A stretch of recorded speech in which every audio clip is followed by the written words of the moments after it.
Brothers and sisters all around this world, this is a very special broadcast entitled, What's Happening to Our Homeless? James C. Horak is my good friend. He's going to host with Gary Hendershot for right now. If you have any information about this that can be verified, please call 1-775-657-5973. James, you have the spotlight, the soapbox, and the mic. Thank you. I think we are used to seeing trends of this magnitude possessed of a lot of disinformation, and the disappearing homeless is no exception. If there is a stand, if there is a time to take a stand against the treasonous actions of this regime, right now, against the depositioning of these homeless people in America, that would be the best time, because you would have every facet of righteousness on your side. We need to stand up for these people because they're human beings just like us, and it wouldn't take very much for almost any of us to be in the same position they're in. If you go online, just type in any search engine, disappearing homeless, and you will get a multitude of links. All of these links pertain to local jurisdictions taking actions and measures against the homeless, even going so far as decreeing homelessness to be illicit, illegal, a crime, trying to move these people out of the area, trying to dispossess them of what little abodes that they have erected on public lands and elsewhere. And the growing suspicion is that these people are being invited as an effect of being even more desperate by these actions, are being invited to be moved with the promise of food and shelter elsewhere.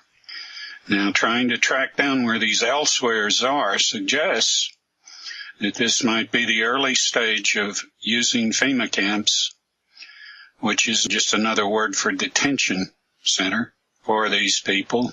This is an unsavory truth that we know exists, that they're there, and that they harbor all sorts of accommodations. This is in keeping with the trends that have been set to more or less militarize them and to place armed guards to prevent homeless people that have committed no crime, that are just there trying to survive, in some cases by the skin of their teeth, from the freedom of movement that they are guaranteed by the only social contract we have with these policy makers, and that's the Constitution of the United States of America. And I remind everyone that if they have sworn oaths in their oath of office to support the Constitution, their authority depends on that.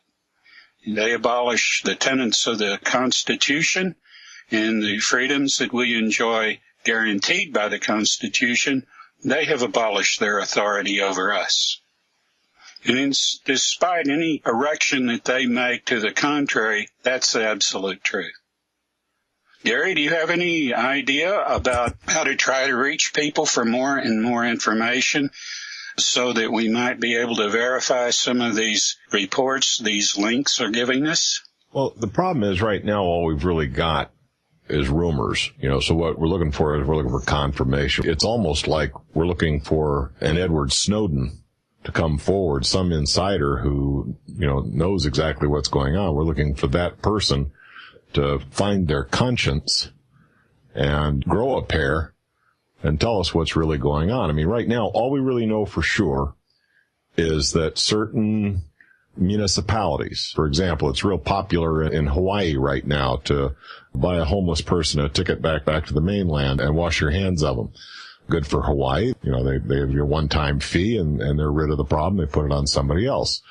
We know that Columbia, South Carolina has passed a city ordinance basically to restrict panhandling in the business district. Now, if I was a small business owner in the business district of that city, I would probably applaud the effort. If it's going to cause my business activity problems because I got panhandlers hanging out in front of my business establishment, scaring away my trade, I would probably be congratulating the city fathers for passing such an ordinance. it's easy to come down hard on the business community when, in fact, they're trying to protect their business, their livelihoods, the livelihoods of the people that they employ. But, a lot of what we're seeing that we can verify is that everybody wants to make the homeless somebody else's problem. Move it someplace where I don't have to look at it, so it doesn't offend me, so it's not in my face. As long as I don't have to see it, it's not a problem. And I would agree with you that it's probably just one more step from that to just, eliminate the problem entirely. We got this ex-camp out in the desert here where we used to hold Japanese during World War II. Let's just put the problem there so nobody has to be offended by it.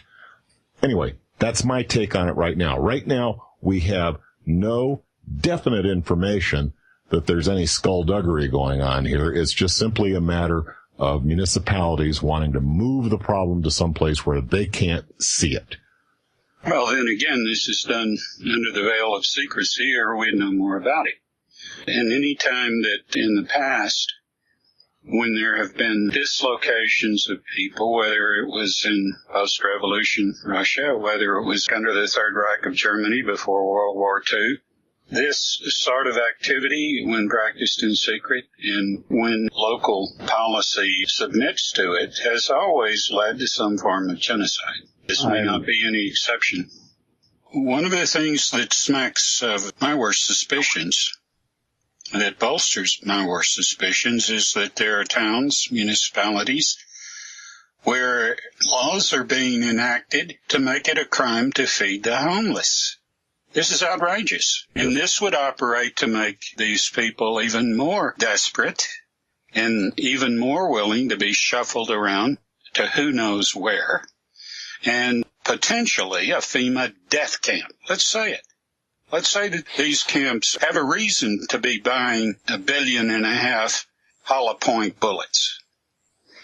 This has been on several mass media documentaries about the police taking genocidal action against young boys that lived off of the trash heaps in Rio de Janeiro, killing them. There was no number given because probably they'd have the same problem here. These people don't comply with consensus. They wouldn't be on any list, have no address, so it would be easy for paramilitary forces to take actions like that. And in the case of what happened in Brazil, it's established they did. So if this is raising its ugly head here, we have the symptoms that these people are being placed, incarcerated, having committed no crime.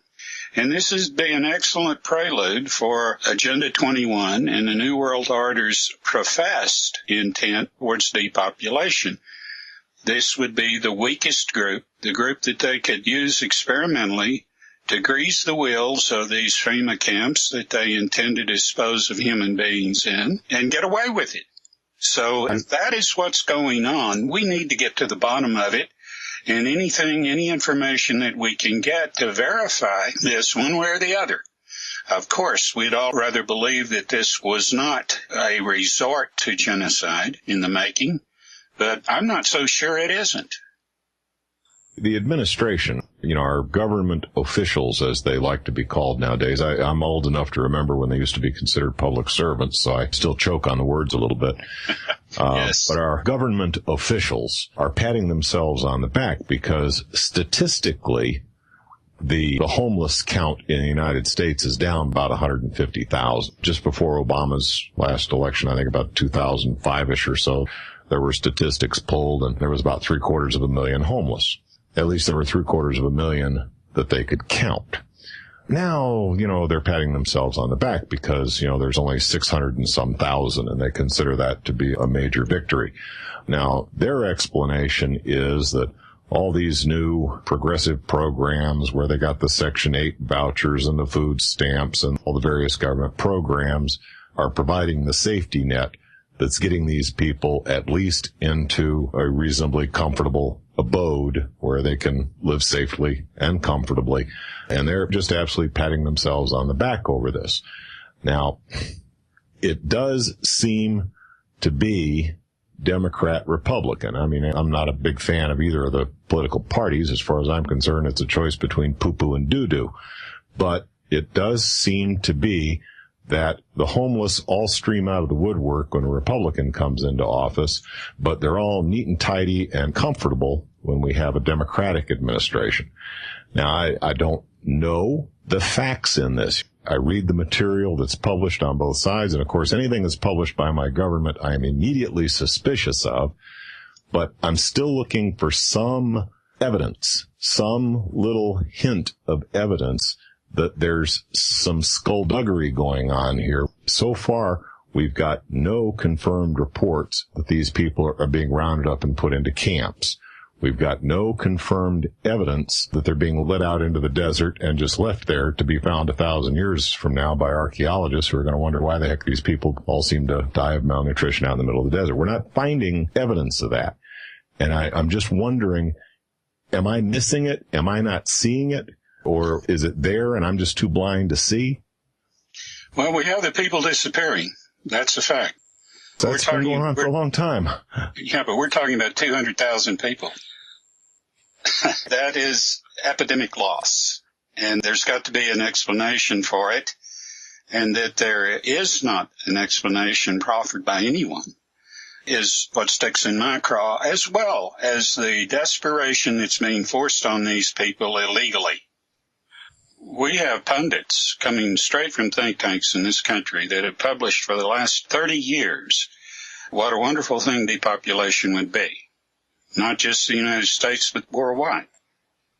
This is a fact. When the Gulf of Mexico crisis was at its worst and people were beginning to suffer from breathing the Corexit that was coming in from the ocean breeze in the Atlantic side of Florida, at a military base just south of Fort Lauderdale, were tens of thousands of UN vans out on the runway.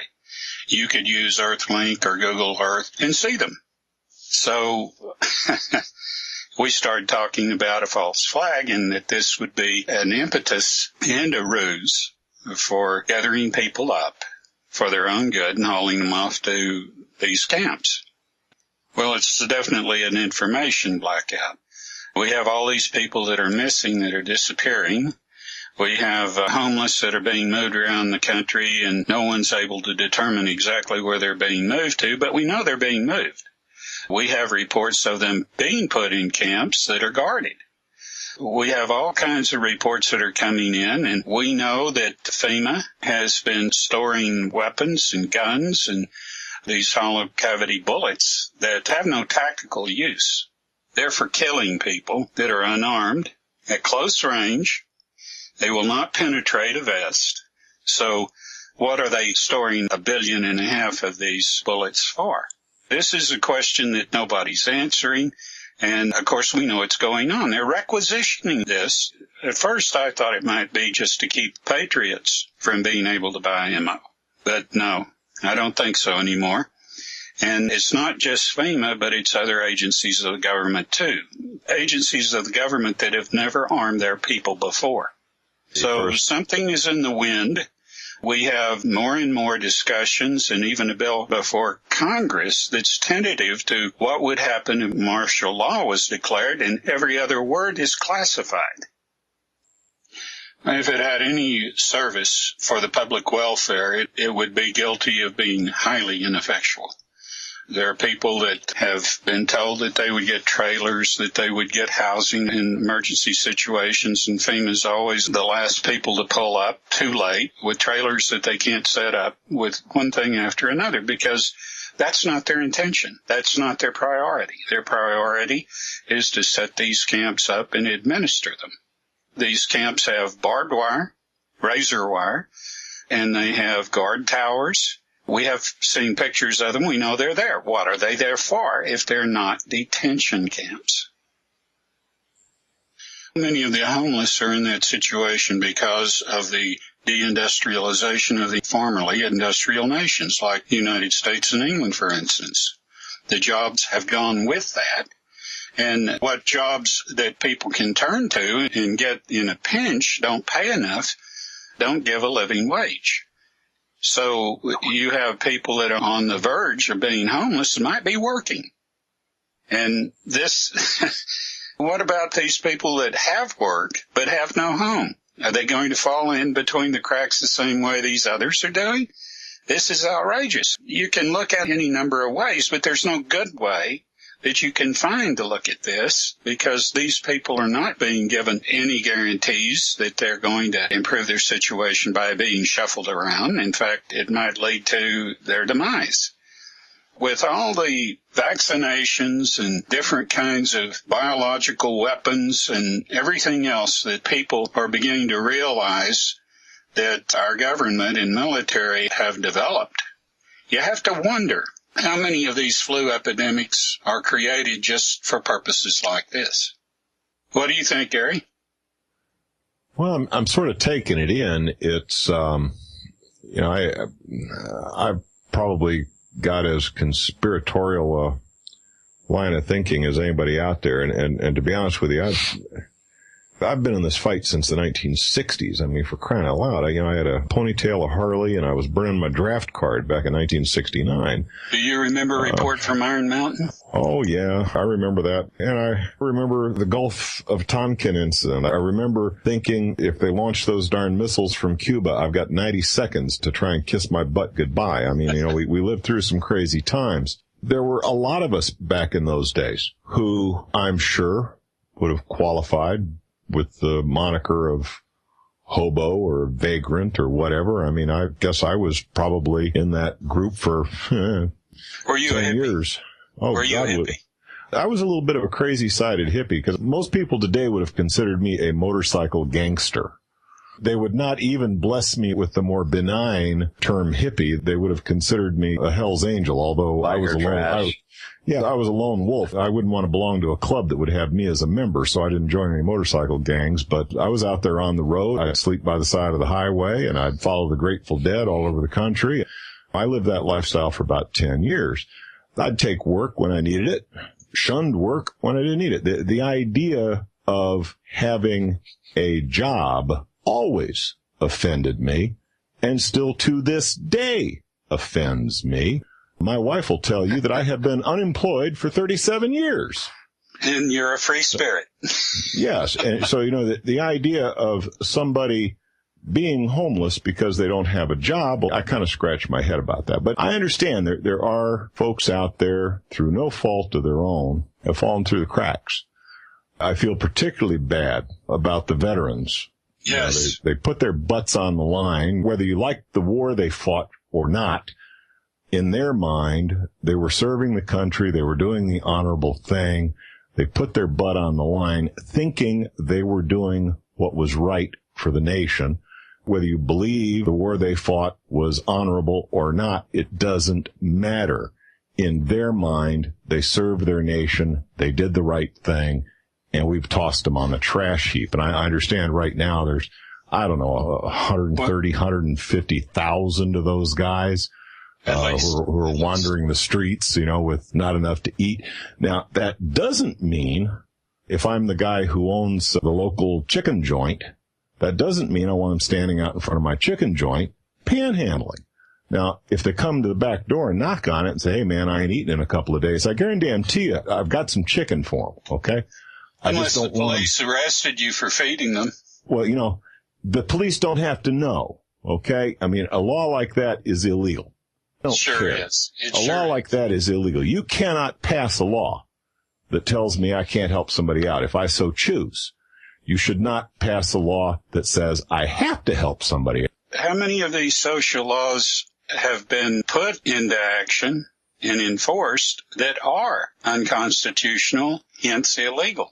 The problem is, this is nothing new. This has been going on ever since I can remember. There were towns I was thrown out of because I was a long-haired, hippie, freaky-looking person riding a Harley.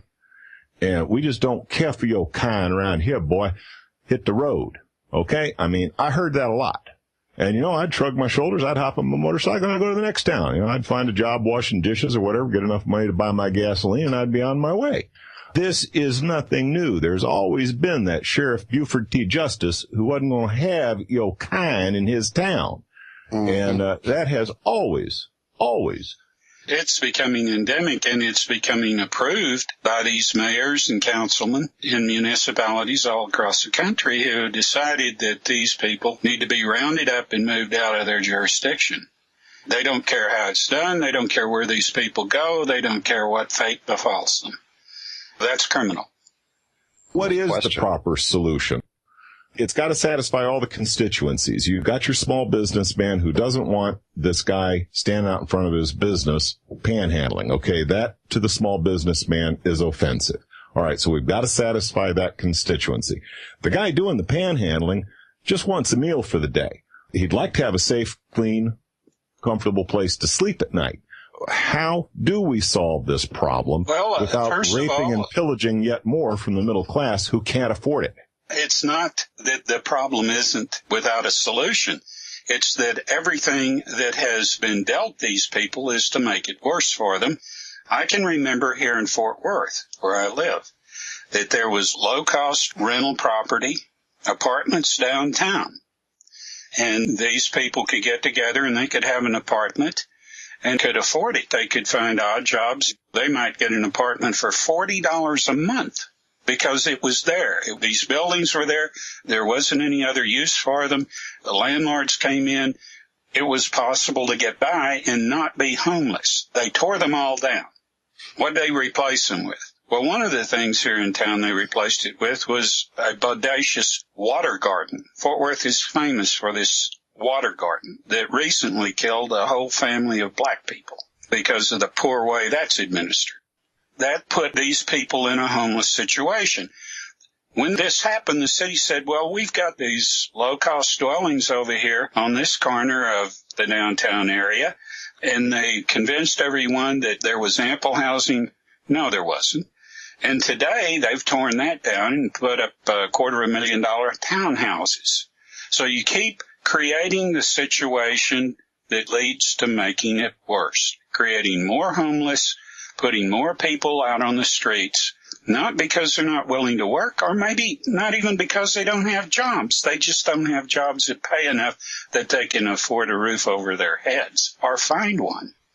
So what I'm saying is this is design. This is socially engineered. And right now, people have unsecured mortgages. They don't have perfected mortgages. They can be making their house payments on time or whatever and still be foreclosed on. And that's happening. So, I mean, it's not a matter anymore of bad luck. It's not a matter of social iniquities. It's a matter of design. It is a matter that bankers are able to commit fraud and get people in mortgages that are imperfect and that can be foreclosed on a whim. And this is happening in this country left and right because this country is being looted. Technically, I don't think you've been able to actually own a piece of land in the United States probably since shortly after the Civil War, I think about 1873. Now, there may be a few places in the United States where you can still buy a piece of land and acquire an allodial title to that land, but it's pretty rare. That type of property is pretty much not available, certainly not to the common man. I mean, about the best you can do is own real estate. And if you own real estate, you're a tenant on the land. I mean, you're a serf. I'm a serf myself. I own numerous pieces of real estate, but I do not own any land. My property could be taken from me on a moment's notice because I missed a $120 property tax bill. And there have been cases. There was a case in D.C. where a 72-year-old veteran was thrown out of the home that he paid $9,500 cash for 50 years ago, was tossed out on the street because the guy is not all there, okay, he's suffering a little bit of Alzheimer's, but he's self-sufficient. He was getting by. He had his little bitty pension. He had his little home that was free and clear and paid for, but he just flat neglected to pay a $130 property tax bill. He's now among the homeless. Now, that is not solving the problem. What I'm looking for is, can we find a solution that would keep a guy like that in his home? He was happy, okay? He lived a simple life. He was not wealthy, didn't have a Cadillac, didn't have anything fancy, but he was happy. He could have lived out what few years he had left to him, and been, no burden on society. People that are fulfilling their obligations to the contract under which they bought their home, still being foreclosed on illegally because the law is not enforced equitably. Corporations are able to get away with murder, and they do so because they have corrupted the lawmakers themselves and the Supreme Court. You'll get no argument from me on that one. The government no longer works for the people, hasn't worked for the people for a long time. The only thing different today than it was back when Nixon was running the show is that now they're right in your face with it. They don't care if you know. They don't care. They're right in your face with it. Back when Nixon was president, at least they crept up from behind and hit you in the back of the head with a 2x4. Nowadays, they walk right up to you. So that's the only difference I see. People better understand that the signs for martial law and for the beginning of something that is going to create a situation which will end in the earth being a place no one will want to live is within a short period of time of happening. And this is no exaggeration. If you will look at the environmental degradation that we are putting up with, it's only going to get worse unless we do something to stop it. But isn't it all because of us greedy people who run around driving SUVs? Isn't that what's causing all the problem? Or do you think maybe, Corexit and Fukushima might have a little bit to do with it? Corexit, Fukushima, the reactors that are seaboard, no one but a madman will build a reactor on the seashore. Or on a fault line. Or on a fault line, but most of them aren't. Yep, Let's almost face all it, of them. most of them are built in situations where they're inviting disaster. Well, Fukushima is spouting enough isotopes out right now to shorten the life of everyone on this planet. How long were we told that it wasn't yet a Chernobyl magnitude? That was a lie from the very start. Now it is 5,000 times worse than Chernobyl. 5,000 times. Are you eating sushi out of the Pacific? Anybody that will eat anything from Japan is asking for it. And, a colleague of mine did a show here recently on this Trans-Pacific Partnership Agreement that they are trying to. Oh, yeah. Well, that's going to take away our rights to know what we're eating, where it comes from, whether it's GMO or not. Corporations will exert complete dominance. National sovereignty will end. We will all be serfs to the 300 biggest corporations on the planet. Well, technically, we're already there. Technically, we are already there. It won't last very long because they have degraded the planet and they're not going to stop. These are madmen. Well, yeah, of course. If they can raise the amount of their bottom line by contaminating the Great Barrier Reef, if they can do exactly there, and this is not far blown because all the Corexit that BP did not use in the Gulf of Mexico that it had left over is now being stored in Australia right near where the Great Barrier Reef is, and they're starting to use it there. For what? You create a spill, you've got a justification to use it. Now, we're deforesting the Amazon basin. We're contaminating the Pacific Ocean. We're starting to contaminate where 30% of our oxygen comes from in the Atlantic Trough and the Great Barrier Reef. You see what I'm saying? This planet cannot sustain life at this rate. Anybody's life. And running away to holes in the ground is not going to help these people survive. They may survive a little longer than the rest of us, but not much. This is the reality of the situation. And you're thinking that the disappearing homeless is just the first wave, that next they'll be coming for the old people, wave. And then they'll be coming for the gypsies, and then they'll be coming for the handicapped, and they came for the Jews, and I said nothing. It's the Third Reich mentality. It's the same mentality. I think the child trafficking has been largely responsible for this. We have pedophile networks all over the world.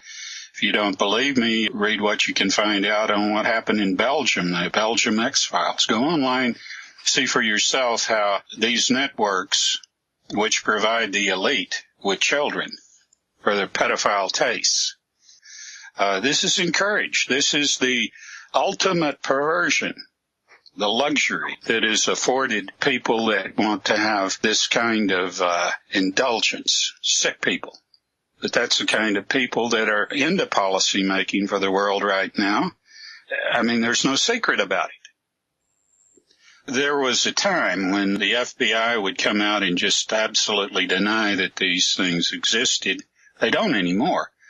There was a time when there would be local reports of Satanism, and the FBI would poo-poo that. It would go out, and if there was any evidence, they would hide it, because they were told, beginning with J. Edgar Hoover, that these things just couldn't happen in America.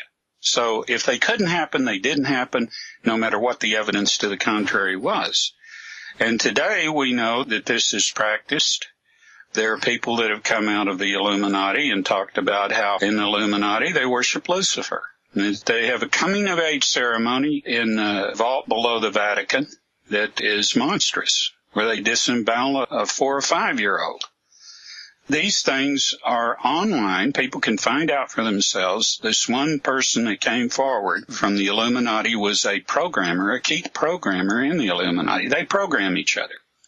And she goes by the name Solly, and there are videos that you can see. If people doubt this, all they have to do is see that video or those videos, and then they will have a leg up, a firm basis to decide for themselves. Until they do, they don't. I think the problem is nobody wants to believe. Of course not. Anybody could be that sick and that twisted. You know, well, Gary, you know for a fact that there are people who exalt themselves with these indulgences. You just want to believe that the Jeffrey Dahmers of the world and the others of that ilk, you want to believe that this is some weird anomaly that every once in a while pops up for some weird reason, but you don't want to believe that there is an organized group that is actually in control, that actually pulls your strings, who are into that type of twisted behavior.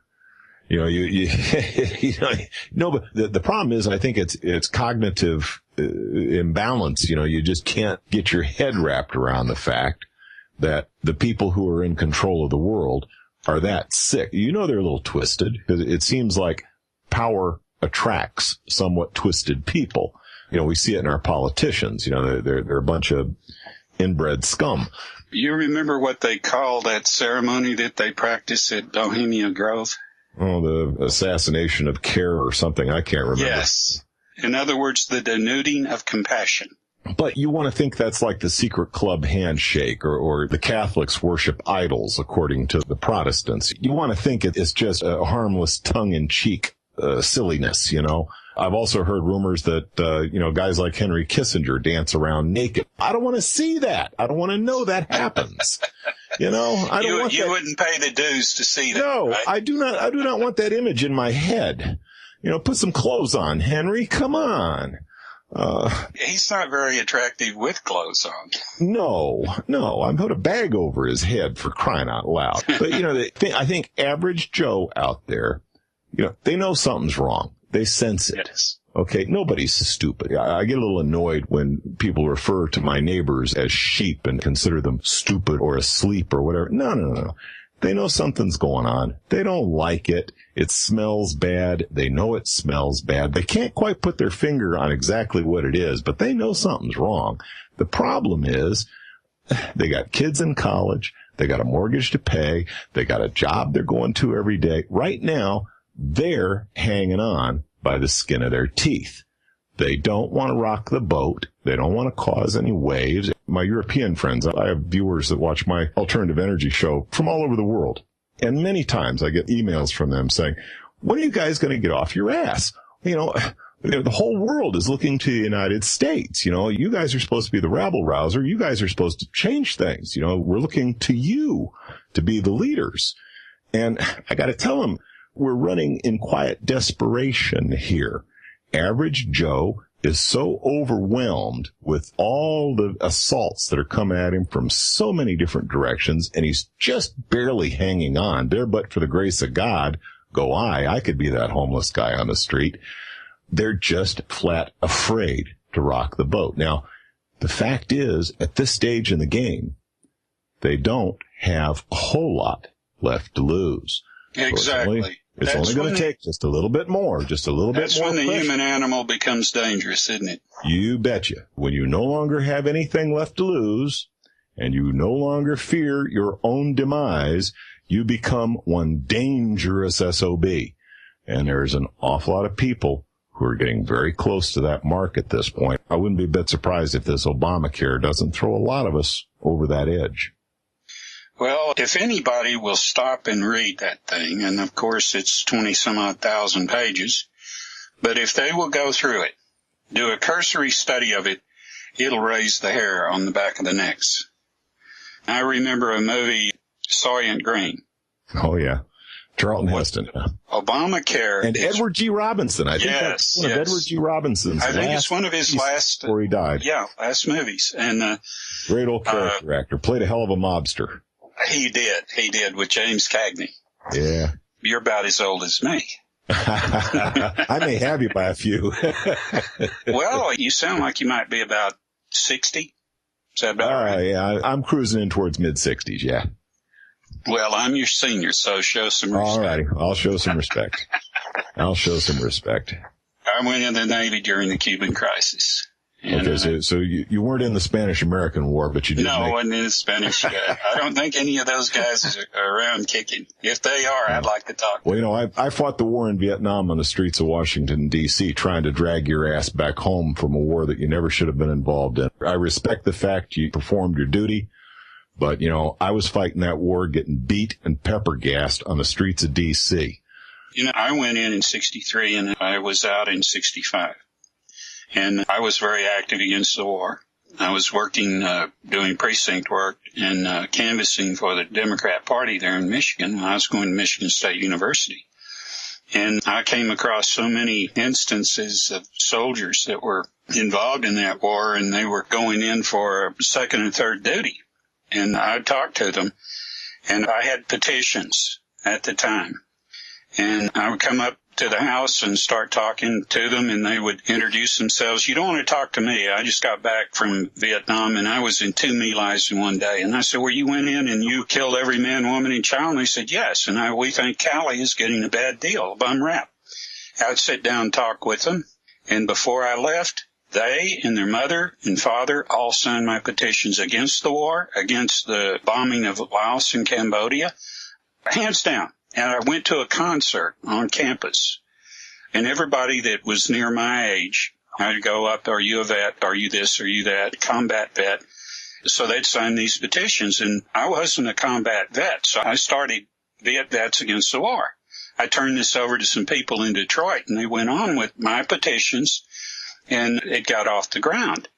But I had guys that had silver stars. One of them was up for congressional citation, and they would put all their decorations, everything on these petitions, the whole 9 yards. I never had one combat vet refuse to sign them. That tells you if you had any firsthand experience in the war in Vietnam, you knew it was wrong. You knew it was pointless. You knew that it was there for corporations to make money, nothing else.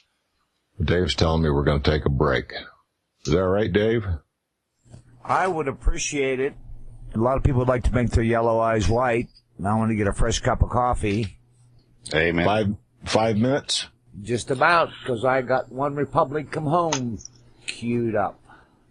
All righty, sounds like a plan. I will refresh my adult beverage and be right back. We'll be right back, folks, in about 5 minutes. Welcome to Wolf Spirit Radio.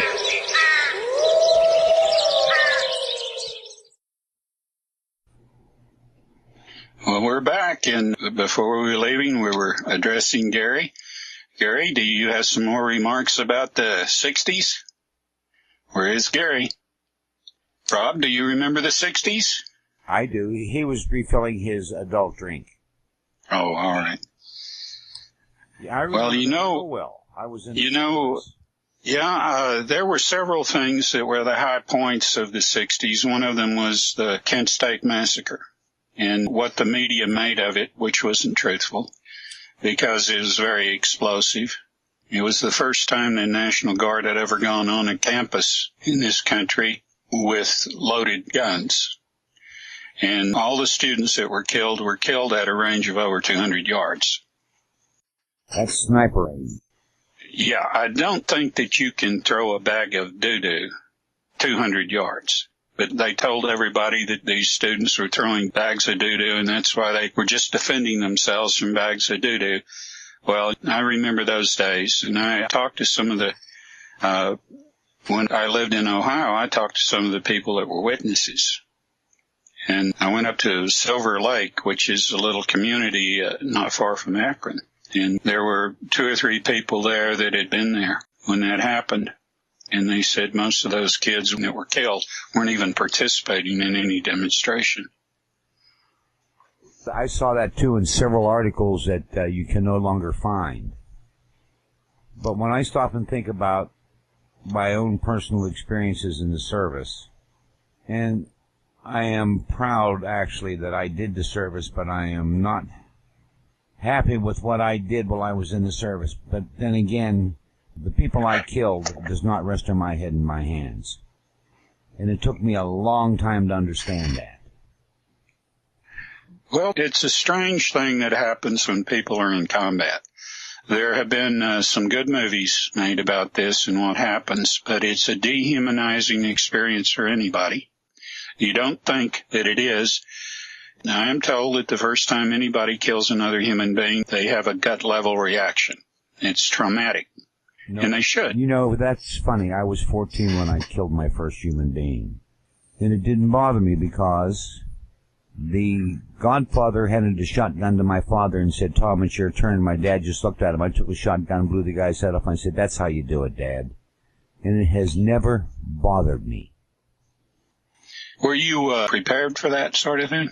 No, not really. But then again, when you stop and think, I am a Mark Ultra Project Talon graduate. Well, that's what I mean. Yes. I prepared. I was prepared in ways that I still don't understand. Well, you know, I was on a Mind Control L forum, Mind Control L, and I met a lot of the monarchs, like ultra monarchs, that were created as sex slaves, basically. And they all pretty well said the same thing. Most of them were for getting back at what had been done to them and helping other people, other women that had been abused that way. But there were always a few that wanted to learn how to do it to others. I would imagine the same is true of the super soldiers. Except I am doing what I can with Wolf Spirit Radio to make sure that people are aware of what happens with these mind control programs. But for me, it was relatively simple. Once I understood what I had gone through, I became a Mark Ultra Project Talon graduate, not a victim. Yeah. Yeah. And for me, it's simply this. I made a choice. I made a decision that I was not going to allow it to bother me. But there were so many people involved in me gaining that key to that door down that hallway of memories that had a light on it that was shining brightly, for me to be able to step through there and say, Jesus, what have I done?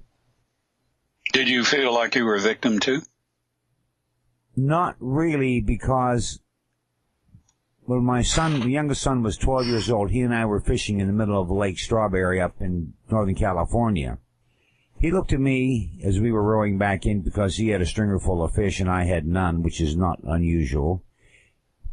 He's 12 years old. He pops a beer, takes a drink, and says, "Daddy, what'd you do in Vietnam? What'd you really do? Because, man, at times you're really fucked up." That's the night the nightmare started. He has triggered so many things that enabled me to understand what was done to me without my consent. That, okay, this is what happened, but it's in the past. I do not allow the past to guide my now and future. And that is something I understand that many people are never going to have that understanding that I have. And with the way the people are waking up around the world, And with shows like this, it's going to be heard by hundreds of people eventually. That's what we're here for. We're here to wake you people up to what the hell's going on. We're aware of it. Yes, we are aware of it. We're awake, we're alert, and we are aware, and we're trying to share that with you people. Don't believe us? Do your own research, because every host I have had has come on here, has said that same thing. Don't believe what we have to say. Do your own research. Make your own choice. Amen. That's like, light and dark workers. That's two sides of the same coin. Too much of the alternative media has been influenced to go the other way. And that's a shame, and you see it. They consist of gatekeepers, they consist of the cottage industry, they consist of people that won't discuss things like we're discussing tonight. You won't get, like, for instance, one person, I won't mention any names, but he's very well known, he's very well established, has a whole network. He'll never discuss anything like the disappearing homeless. People are conditioned to accept a biblical admonition about this. You'll always have your poor. Well, not necessarily. We used to call it opinion forming, and it was okay for the networks to do it. It was the American way. It was never the American way, and today it's just flat mind control. And they have people entrained that no matter what that story is at 5 o'clock or at noon on the major network television, if it's not repeated later on, and they see it on every news program the rest of the day, and then the next day, in many cases, then it's not real. Because they've been ingrained to believe only what is reaffirmed in a repetitive way is real. It's just sensational, or it's conspiracy theory, or whatever, or somebody had a bad night out. They're misstating reality. I've seen it over and over again. You sit there and you watch something really sensational come out. There was a story here that both these cases occurred in California, and this was about 12, 13 years ago. A lady came into an emergency room. Her vital signs are off the chart. They started to administer an IV, probably Ringer's solution or maybe glucose. The minute that they stuck this into her vein, this green gas gave off and killed everybody in the OR. Everybody. This was on the news. This was on the national news. But it wasn't repeated later. And then a couple of weeks later, they had the same thing happen in another town, further south, in California. The same thing. Let's take something very important to what's going on right now, and that's the sarin gas that was supposedly used in Syria by the Syrian government. It wasn't. I know that you gentlemen know about the signature that's in gunpowder, that no matter who makes gunpowder today, every different manufacturer, by the way they put that gunpowder together, has a signature so that you can track who made that gunpowder. If it's in any kind of explosive, that way they can track how it came historically to be in the hands of whoever the perpetrator might be. Well, sarin gas has a chemical signature. And they have tracked that to an American corporation in Georgia, the former Republic of the Soviet Union. You're not hearing about that anywhere in the world. I came across it briefly, but nobody will pick the story up because there's too much pressure for them to have this war, for them to throw out Assad. And another thing that's not discussed, in all of the arguments and the debates and the Congress people that are speaking out and running kind of a consensus from the constituents and so forth. And I was on one last night with Kay Granger. I was called up and asked to participate on the phone town hall meeting. We were discussing Syria, and did you have any questions or did you have something to say? Well, I didn't get to participate, but I listened to everybody else did. Do you think they ever mentioned the petrodollar? No, never mentioned the petrodollar. They never mentioned the absurdity of bombing cities out of a concern for children's lives. The guys who are in Afghanistan and Iraq at this point are mostly private mercenaries. They're contractors. They're paid very, very well to paint a target on their back. But when they turn up dead, they're not counted as military casualties. That's how they're mousing the numbers. Now, I happen to know a few people who do that type of work. They're not particularly proud of it, but it's what they do. And a lot of those boys are coming back in bags with no flag draped over them, and it's not discussed. It's not discussed. John Steinbeck wrote 2 great books. The last great book people are not talking about. They don't seem to have read it. It wasn't promoted very much. It's called In Dubious Battle. And it is a very good rendering of the reality behind occupying a hostile nation. The occupation, in many ways, is worse than the war. And this is the condition that you have in Afghanistan and Iraq right now. We are paying to occupy these countries as a hostile. We are a hostile. We are paying a price that is equivalent to the war itself in life, in human life, and in monetary cost. They play this down because they want you to think we came in, we conquered, now everything's settled.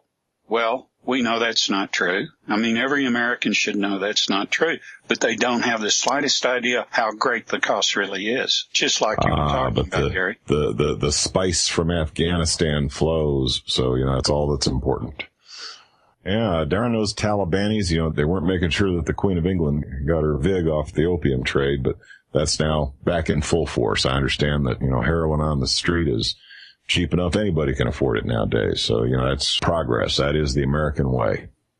American people are not giving good history lessons anywhere, not even in college. I mean, how many people do you know that know anything about the opium wars? You know anything about the indemnity treaties that came out of them? It wasn't called the Opium Wars. That was something else. They didn't call it. No, it had nothing to do with opium. Those scurrious Chinese were messing with the Brits' free trade. That's what it was. Yeah, that's the way it's taught. The English had nothing the Chinese wanted, but the English wanted their silk. They wanted their spices. They wanted a number of things the Chinese had. So they created a market. They flooded China with opium that they brought into China from India. And after about 10 years, it was so prevalent. Smoking opium in the opium dens in China was so prevalent that the emperor couldn't find able-bodied men to dig a canal he wanted to dig. So he outlawed opium. And then the English declared they used an incident. It's called the incident. And the war that ensued was called the War of Jenkins Ear. And they sailed a gunship up the Yangtze River and fired on the emperor's palace. And, of course, he didn't want to fight a war, so he said, let's end this. Oh, well, you've got to buy so many tons of opium this next year at so many taels. It's Chinese dollars. And so it got so bad, and, of course, the French are looking over there. They want their share, so they do the same thing. They create a war, and then they exact an indemnity treaty with China. And so Russia looks over and they say, well, you can't get away with just France and England, so they do it. And then America does it. So you got 4 nations right now that have indemnity treaties with China. It was so bad that the Dowager Empress would just turn the treasury over to these monsters, and they would exact everything that was there plus a deficit that they would impose in addition the next year. They wanted to charge interest on it, too, because, compound interest rules the world. I look at the cheap crap that the Chinese send over here, their favored trading nation clause that the Clintons were bribed to give them.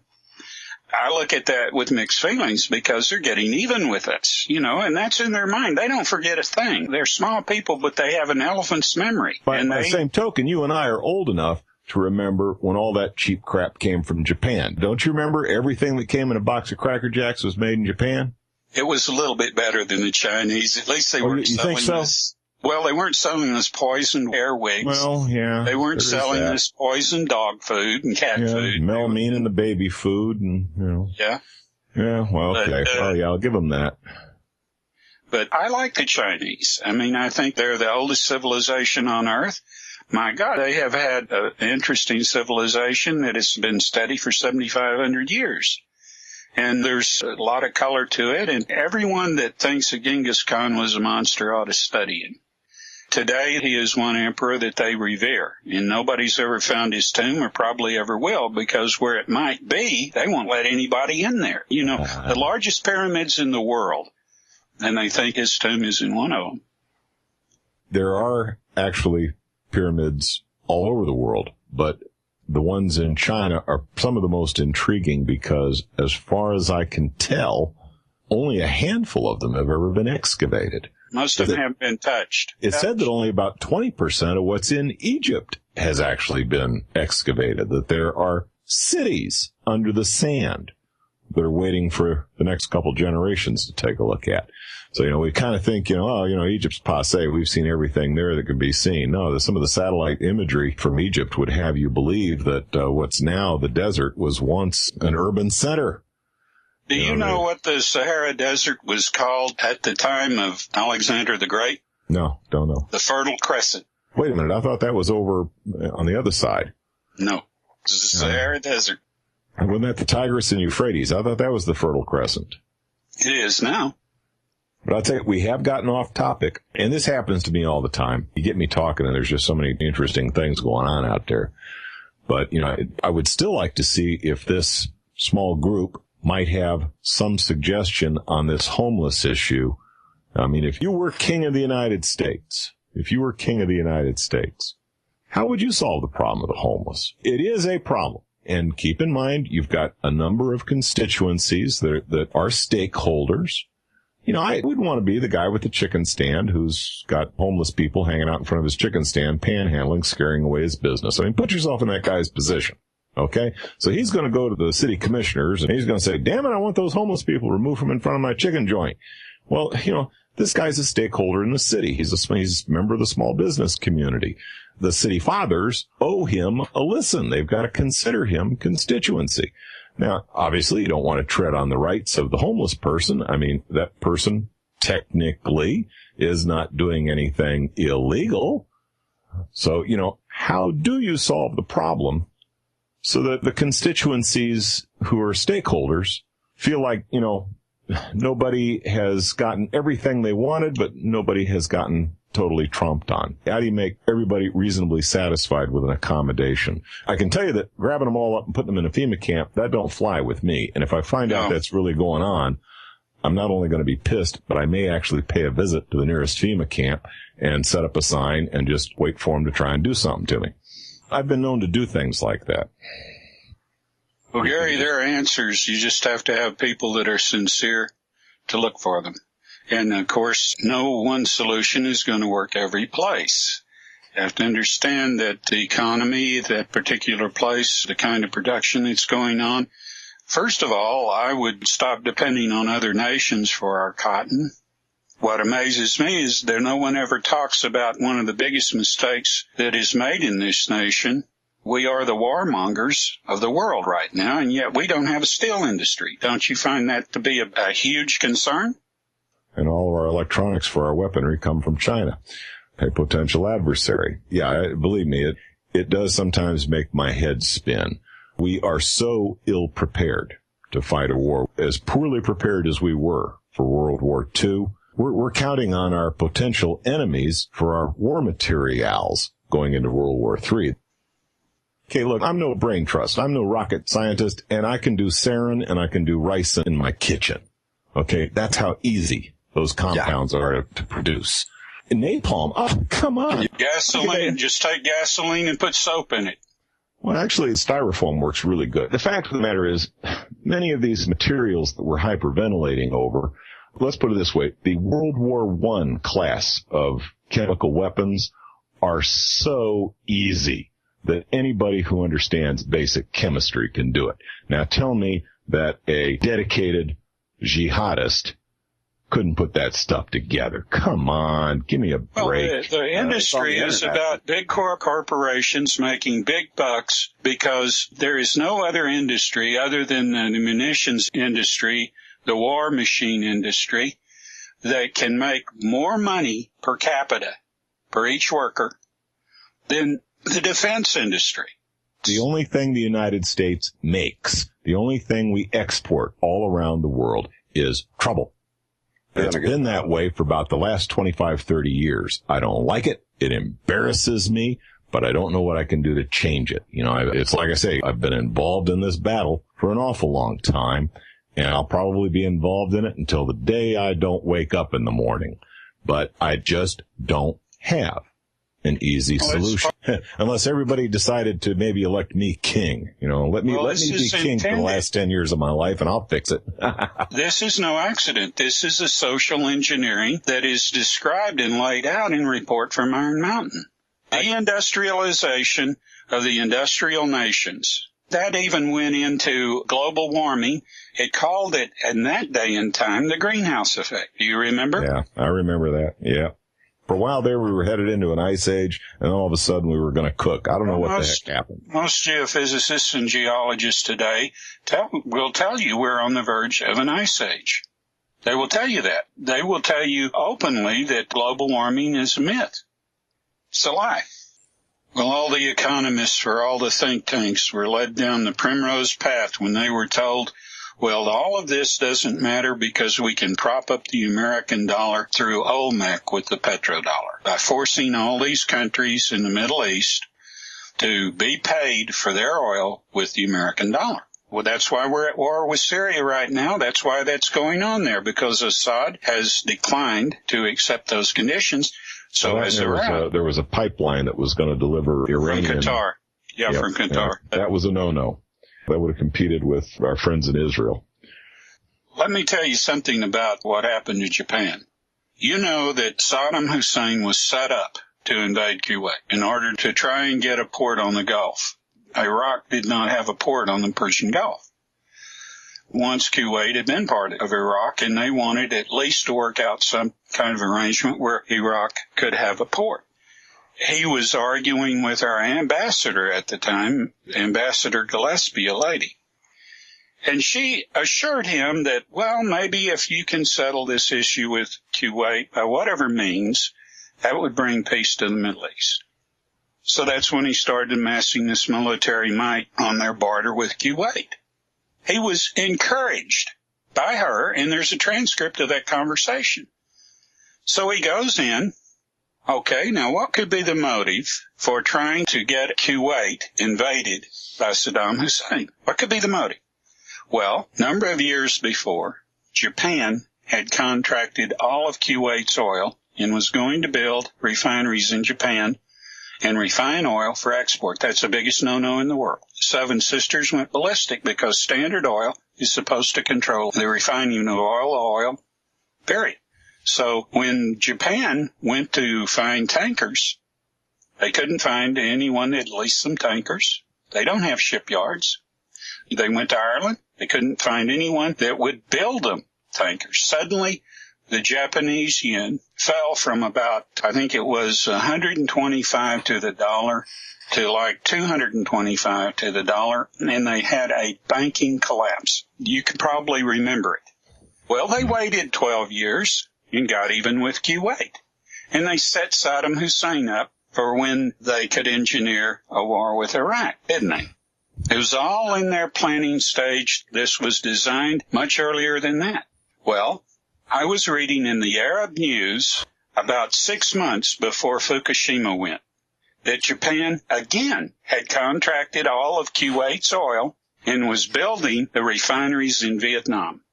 And I said to myself, aha, I wonder what they're going to do to Japan.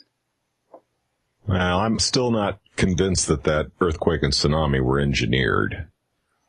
But, yeah. Well, the Sticknex virus, it was in the computer system that was running that reactor. They did use the right type of control systems. That Stuxnet could have been a problem.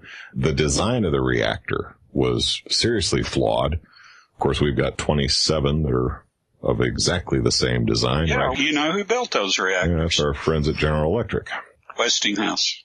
I thought that was the GE design. Westinghouse put the spent fuel tank in a separate room where GE put it 4 stories up right above the reactor. And frankly, it's those spent fuel pools that are the biggest challenge right now. Well, they're the biggest problem because those spent fuel rods are burning. Yep, that and the fact that, of course, we got corium. Thousands of tons of them. Back in the day, we were concerned about the China syndrome. I wonder where the corium will come out from Japan. What do you think, somewhere around Tuscaloosa? They have all gone down. All 4 reactor cores have gone down. And nobody's got a plan. And there is no plan. There is nothing they can do. There is a plan. They can contain it.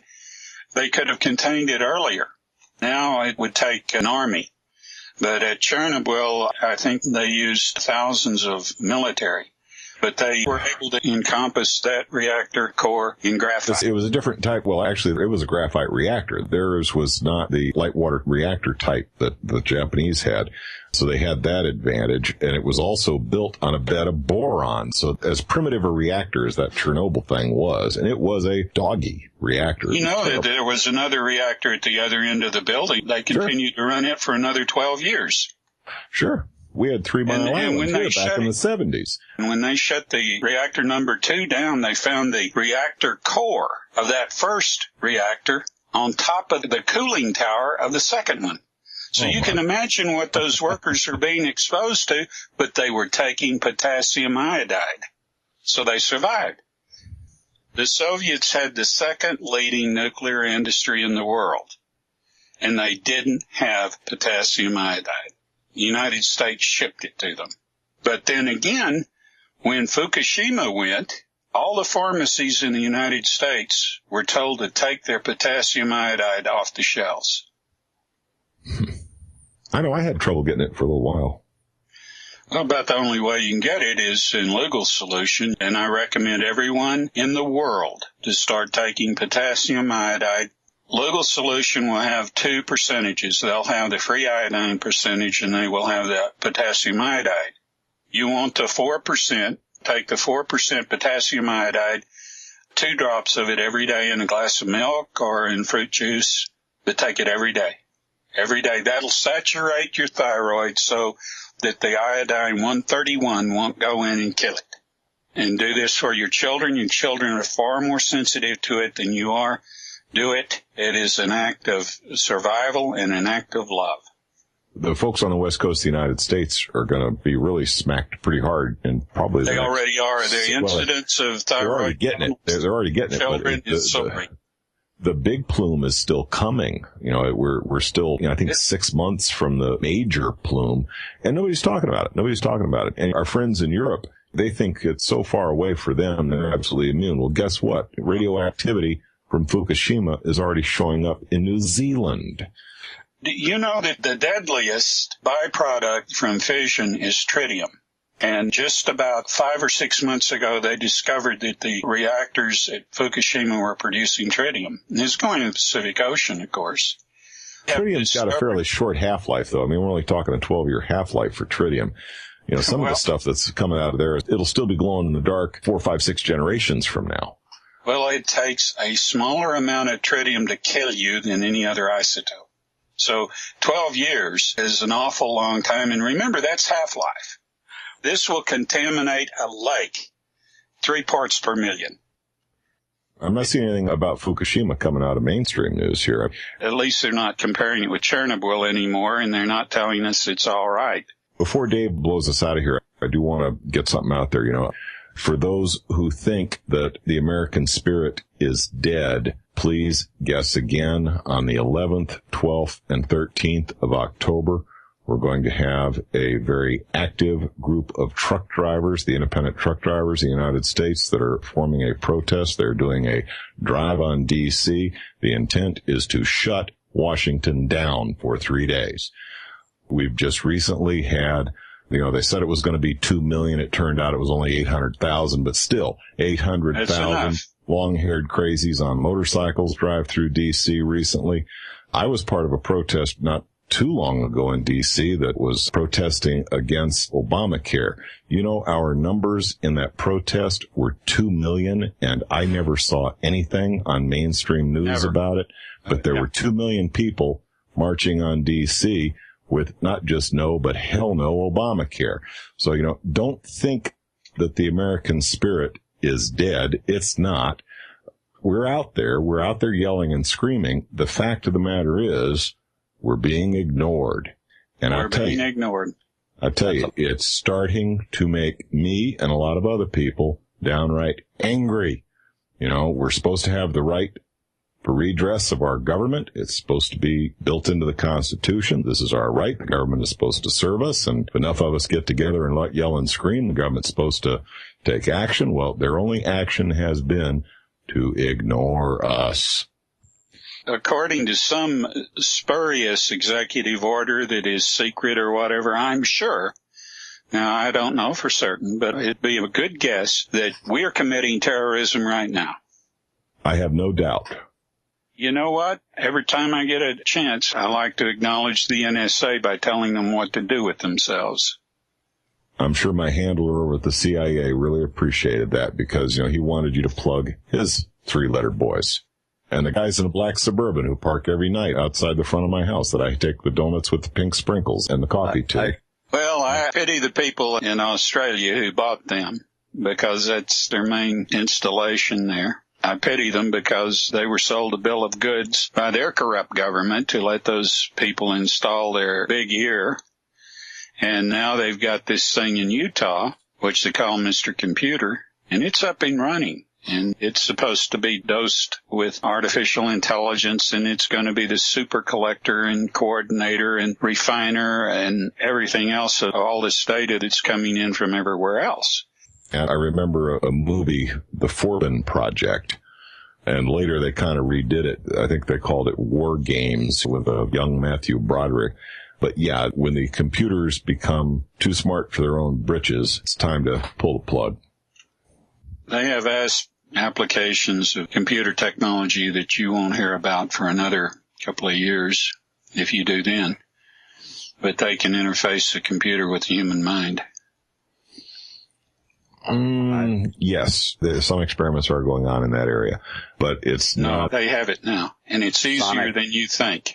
Is a very active program to use such an interface to give people who've lost their arms and legs, robotic arms and legs.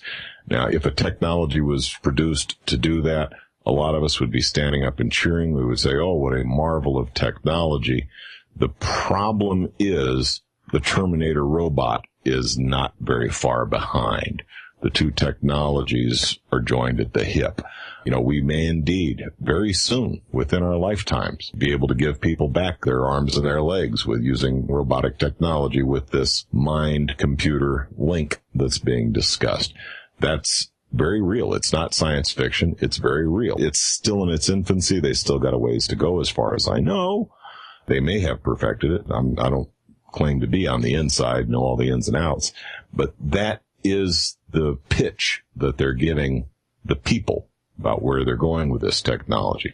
They're not telling you that co-development with DARPA is getting them their robotic drones and their Terminator robots that may indeed be fielded side by side with this new technology being released to help paraplegics. If you have enough money, you can have your body sculpted. They have that technology. You can have your physique totally changed, and that's what happened to Lady Gaga. They spent millions of dollars on her, and she has a different physique. If you will look at her first musical video that she made that made her more or less poker face, and then you compare all those subsequent, it's not the same physique. She's been body sculpted. I don't know, this one's wearing out. Can I just trade it in on a new one? If you got $4 or $5 million, yes. Uh-huh. $4 or $5 million, that's just not that much. Not in these days. No. If you're homeless, it is. Or if you have a mortgage that isn't perfected and they're trying to steal your home from you. I wonder, James, are you personally afraid of homelessness? Would you find that to be a catastrophic event? I don't count. That's not a question that pertains to me. Yeah, I think about it, and if I lost everything I have, you know what? I'd still survive. I'd keep on plugging. You believe in the immortality of the human soul? Do I believe in the immortality of the human soul? That's a tough one. Probably not in the manner that most would think. I think you get recycled. I don't think that you maintain your I'm not talking about the body. I'm talking about the soul. The personality that is this soul is a function of this particular lifetime. Frankly, I have a more Eastern philosophy. I believe in the idea of reincarnation, and I suspect that, I didn't get it right this time, so I'll have to come back again. And I don't want to be burdened with all my memories of this lifetime, so I will start fresh next time out. The immortality of the soul, but probably not in the way you would think. Well, if you think that this is all you have, then you're living hell on earth when you're threatened with having it taken away. aren't you? Well, see, the fact is, I recognize the fact that everything I have is an illusion. I recognize that, right now I'm sitting in a very comfortable leather office chair. I have an array of, 6 computer monitors in front of me. I've got 4 computers under the desk. I'm probably consuming more power during this 2-hour conversation than the average person living in Africa would consume in 3 lifetimes. So, I'm thinking about this, and I'm looking around, and, all this stuff is transitory. It makes my life a little bit more comfortable today. But if I didn't have it tomorrow, I'd still be me. And you know what? I would persevere. Well, that's not a matter of looking at an illusion. That's a matter of value. You profess a non-materialist value, and that's but I love my no material illusion comforts. either. I love my material comforts. We need an information central to take in calls from people around the country that know of instances that can be verified where they're seeing these people incarcerated, where they're seeing them guarded and kept. We need whistleblowers. Well, just observant people. Right. Whistleblower has the enigma of betraying a trust of some kind. I don't look at it that way, but some people do.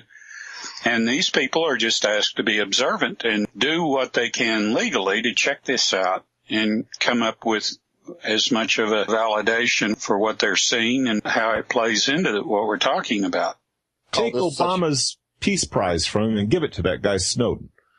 I'm glad you said that.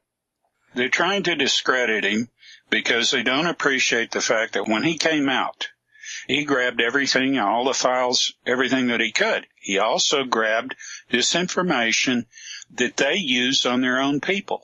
They tell their own people a pack of lies to maintain their loyalty and make them feel good about the horrible things that they're doing. Oh, well, you have to do this because if we don't do this, somebody else is going to do it first. Then we'll be in trouble and all this. The lies that they tell their own people. The CIA was told, for instance, that JFK had to be killed. He was going to start World War III, and just the opposite was true. The president of Russia, or I guess former dictator, whatever you wish to call him, President Putin over here, told Europe the only thing that's kept this guy alive so far is the fact that he has left with a file called Roswell. And they're not so in a hurry to upset this guy too much more, because he has this file which he hasn't released to the public yet. So he has something that's being held by one of his associates. It is his health card. I don't think that it is the Roswell file that we're talking about. I think it's a great deal more sensitive. There is an aspect to this homeless issue that we haven't discussed, and that's the return to what was once referred to as multi-generational households. There are an awful lot of 20-somethings That's the and best 30-somethings. suggestion we have made all night. There are an awful lot of grandmas and grandpas who can no longer afford to make it on their little meager Social Security checks. And then you've got this sandwich generation in their 40s through 60s that are taking care of both ends of the spectrum. They're taking care of their old people, and they're also supporting their young. It is a significant problem. Not only do these people fall between the cracks, but there are no programs for them. They don't show up in the numbers. When you look at these numbers about the 750,000 homeless out there, that don't count all the grandmas and grandpas that have had to move back in with their kids. That don't count the kids who now have college degrees. They're spit shined and polished. They're ready to enter the workforce and grab without their a job. piece of the American dream, and there ain't no work for them. And they can't pay their student loans off. The nuclear family is the antithesis to what should be going on. We've got people that have relatives that are homeless that they could take in. We've got people that have a 5 or 6 bedroom home, and there are people out on the street that have nothing. What's wrong with this picture?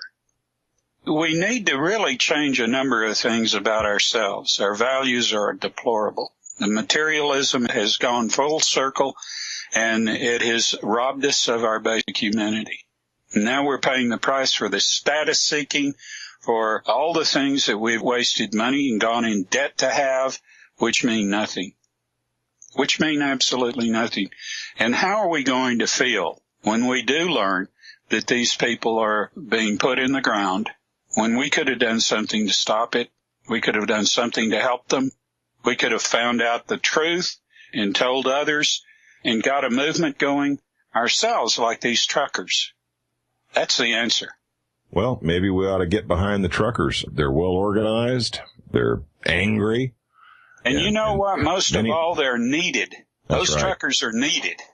That's right. It's like everything else. You know, the enemy of my enemy is my ally. And yes, I will be out there supporting those truckers because you bet. It's a noble effort. That might be gang members or whatever, but their heart's in the right place. They're Americans and they're pissed. That makes them my ally.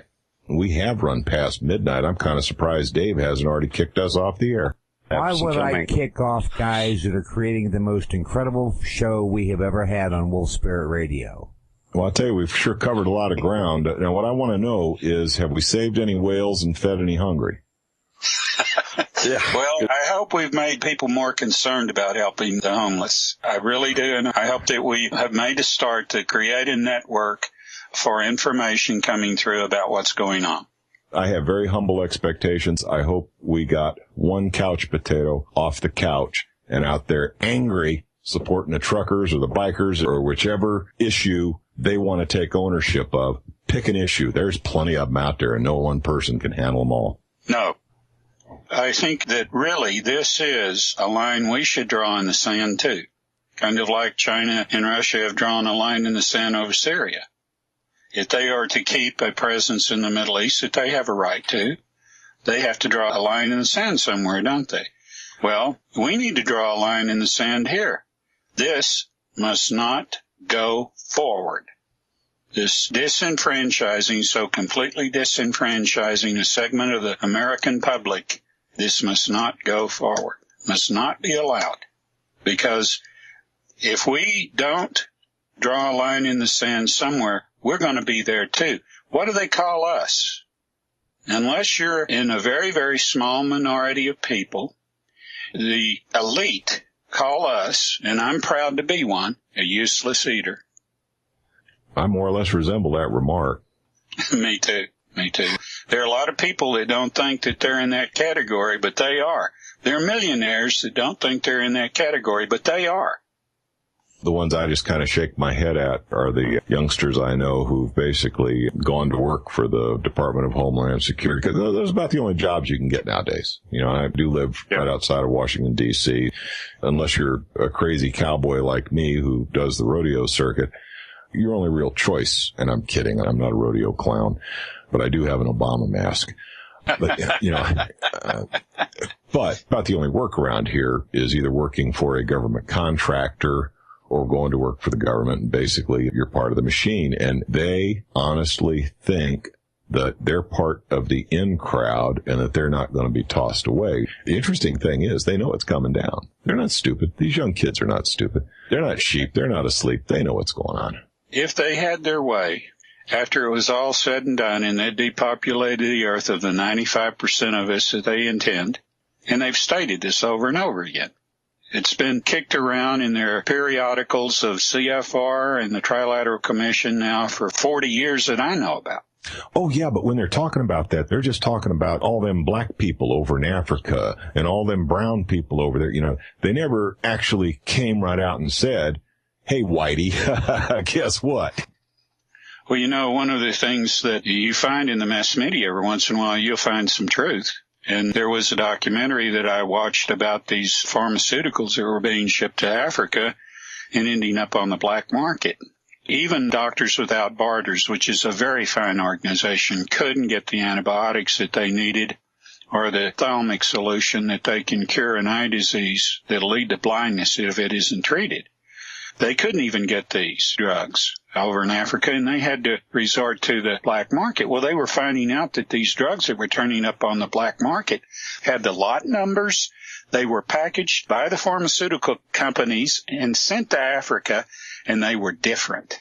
They had just enough of the active ingredient to ensure that whatever biological germ or whatever the problem organism was that was causing the disease or the infection or whatever would get just enough to build an immunity, so it was a death sentence to use it. And, of course, the drug companies would say, well, that's pirated drugs. No, it wasn't pirated drugs. They showed on this special that I saw, this documentary on, it was either the History Channel or it was the Discovery Channel 1. But they showed how these were packaged. And you could pirate the pill or the serum or whatever they were using. You could do that. But you couldn't pirate the packaging. So the pharmaceutical companies were involved in this scheme of genocide because Africa is rich in natural resources that the defense industry and that big corporations need and can't find in the same abundance anywhere else. Like, for instance, cobalt's very important. Also, bismuth. Molybdenum. The mine that we have in this country that produces most of ours is slowly being depleted, and that's Climax Mines. I think we're still buying tungsten from Russia, aren't we? Tungsten's coming from 2 different continents, several different countries, but it is expensive. It's far more expensive than it used to be. Because they're using it in all the gold bars, so. Yeah. At least the ones that are in Fort Knox. And the ones that, the Germans got to have. I pity the Germans. The Germans will never get their gold. Never. They will never get their gold. And that is the most audacious thing about the IMF there is that the IMF has hoarded this. If you really wanted to know where most of the world's gold is, it's in Israel. That gold that came out of the Building 7, underneath the Building 7, that was enough gold probably to refurnish the Treasury of the United States of America. Where did it go? What are they going to do with it after they're dead? Because they can't take it with them. Oh, they've got these tales. I mean, there are people that should be smarter than that are telling us that this is what they're going to use to satisfy the Anunnaki's desire for gold, because it does something for their atmosphere on their planet. Now, the Anunnaki is supposed to be so superior to us and everything, and in 3,500 years they haven't figured out a better way for climate control on their planet. It's such a bunch of, oh man, it makes you wonder. I think that Sitchin did one of the greatest disservices to mankind by feeding us another doomsday device. Of course, I'm going to anger a lot of people by saying that. And I know one of the leading proponents for this, and he's a nice guy. He's sharp, very likable, but, he's sold on this. And, of course, I tell him, I said, you're serving the New World Order with that mush. As creation myths go, it's a nice story. Well, you make a Hollywood movie out of it and then go on to something else, right? Exactly. Let's put it this way. It's not so far out that it would surprise me if it was indeed the truth, but most of the creation myths are just that. They're creation myths. The people were trying to explain something that was unexplainable, and they did the best they could. And this was the tale that the Sumerians came up with. And I'm not even sure that the Sumerians came up with it. No, chances are they inherited it from a previous civilization. No, I don't think the Sumerians believed any such thing. I think that Sitchin claimed that he had found tablets he never found. He had no ability with ancient languages that he ever showed, demonstrated. You think the whole thing's a hoax? The whole thing was a hoax, yeah. Yeah. I've seen 2 different translations of those, and there is a translation out there. It's very similar to Sitchin's translation, but it doesn't weigh so heavily on the space alien interact. These were actually a precursor of mankind type thing. They were the giants, shall we say. I assumed that these tablets did indeed exist, and that Sitchin's translation was one of a couple of different interpretations. But you're saying that the tablets themselves were a hoax. The translation of the tablets was a hoax, yeah. Because Sitchin could never point to the tablets. If you ask him, he'd say, they're in a certain museum. Well, when you do any kind of peer review, you're supposed to be able to produce a catalog number for any material that you're using that's found anywhere. And every exhibit in every museum has a catalog number. So all he had to do was give the catalog number of that exhibit that he had supposedly translated, right? Never could. Never produced anything at all, just said, they're somewhere in a museum or something like that. The only reason he was ever promoted is because this fell in line with creating a new doomsday deal. And, if you think that the world is going to come to an end or we're going to be revisited by the Anunnaki, you're going to enslave us and all this other crap, if you fall for that, then are you going to be interested in doing anything about the evils in the world that you might be able to do something about? No. You're going to say, well, we're going to have the end times. We're going to have the world coming to an end. You give up. And that's exactly what has been played by these people that serve this kind of a scenario. A doomsday scenario is very, very welcome to the New World Order because it makes people give up, resign to whatever's coming, instead of looking at what they can do something about. Well, most every major religion, you look at the Bhagavad Gita, the Kali Yugas, we're supposed to be right on the cusp of a new age, which generally means destruction and rebirth. You look at Christian theology. Christian theology has very, very similar tenets where I understand that a lot of the people who are running our military right now in the Christian theology and believe that they're bringing about the second coming by starting Armageddon. They really believe this. The hand of social engineering began way back there in this lineage, way before recorded history. And there's so many secrets of civilizations that existed that were erudite, that had marvelous histories, and their works are suppressed because they're not in line with the interpretation that these social engineers want to put on the past. That's why every time that they find anything like this recent find in Romania in the Basegi Mountains, they've got to find over there that's being kept under wraps because it has something very similar to what you were told was under the foot of the Sphinx, and that is a Hall of Records. And this Hall of Records would change the way we look at everything from the past. It would show you, for instance, that there were civilizations, maybe even more advanced than ours, 100,000 years ago. That 2.5 million years ago. Yeah, well, if you get into the anomalies in archaeology, you find some of the weirdest things imaginable. You find things that are not in accordance with a linear causality. And as you get into this and you start seeking for answers, you find out that we need a different model even for timekeeping in order to really reflect what's going on, because our minds remake what we see to conform to our expectation. That's why if you go into a court of law, a lawyer will sit there and he'll have 5 witnesses to the same event. And all of them had, let's say, all 5 of them had pretty well the same vantage point of observation, and yet their accounts will be different. They'll differ because they put things in order according to what they expected. There is such a thing as power of expectation, which is good, and a power of expectation, which is bad. When we conform to our expectation and try to make other things that we're seeing conform to it, in that recreation, we actually rewrite history, and we do it unconsciously. But if you have the discipline to be very alert and very penetrating observer, you can get over that, and you can actually see what's in front of you for what it is and report it in a way that reflects the truth. But so many people can't do that. So many people have psychic blocks to what's going on in front of them if they don't have an expectation that it can exist. I have a phenomena that occurs near where I live, and when Kevin Smith spent some time with me, he saw it too and talked about it on his show. And this is of planes coming overhead and then descending to going down and freezing in the sky, going straight down. To see something like that, and I have some time-lapse exposures that I took of several of these, which I've shared online, but people can't believe it. They can't even believe it when I show them.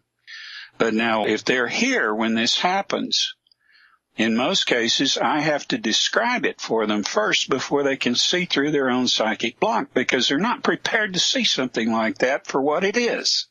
And that speaks a lot to the condition of people on this planet. The mind fills in what the eye thinks it's supposed to see. Exactly. That was a very helpful characteristic when, we climbed down out of the trees and started wandering around the grasslands. It helped us spot threats. It's a factor of the split consciousness. Because we have a split consciousness, we can be hypnotized, can't we? Now, being able to be hypnotized is not a good thing. No matter what people tell you that exploit it, it's not a good thing, because They'll tell you that you won't do anything under hypnosis that you wouldn't do normally. You wouldn't do anything out of character. Well, what they can do is they can create a situation where you think you're defending your life or the life of a loved one, and you kill somebody under that illusion that has been created by the hypnotist.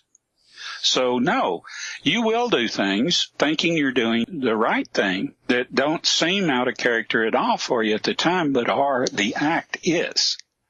When you get into this closely and you see how this is used in subliminal imprinting in all sorts of ways, you understand that this contributes to the way in which they use mind control on people, even in television presentations, even in lectures. Well, the television's full of it. I won't even watch television anymore. I haven't watched television in 20 years. There's a person that's in the so-called alternative media that uses NLP when he's talking as a guest on shows. He's using NLP. And he makes no sense with anything he says. But people come away and they think they have been rewarded with some understanding. And if you question them, they've been rewarded with nothing. They are worse off in their capacity to grasp what they heard than before he was talking. And he admits that he was under mind control and had been, and that he had had this kind of thing used on him, but he's using it on people too. If I refer to him, you'd recognize the name. A lot of people use it without even, well, there are people out there who do have it as an innate capability. And again, I'm a science fiction fan, so I liken it to the Bene Gesserit voice. There are people out there who understand at an intuitive level neuro-linguistic programming. And this is a term that's been put on it. But this is not a new phenomena either. This has been around ever since there's been human beings. The most famous perfect example is the Bible-thumping preacher. That Bible-thumping preacher knows exactly how to package that message so it gets through all your blocks. There have been people that actually could assert their will on others. There was one at the time of Madame Blavatsky that was very famous. You'd never hear this individual mentioned today, but his name was Brother Jonathan. You've heard of the Russian Mad Monk. Yeah. He had the ability to do this, and he had the Rachmaninoff family under his thumb because he could keep the prince. The young prince was still a child, and he had hemophilia. And every time he'd start bleeding, this guy could stop the bleeding. So the Tsarina was totally under his control, and the court eventually killed him. Took him a few tries, too, if I remember correctly. Well, they fed him a cake full of arsenic, and he thrived on it. He loved it. Well, that's the thing. Arsenic doesn't affect everybody the same way. It doesn't affect every species the same way. He was extraordinary, but Brother Jonathan was something else, as much as Rasputin. Rasputin. That's the guy. Rasputin was something else, but Brother Jonathan was even more extraordinary.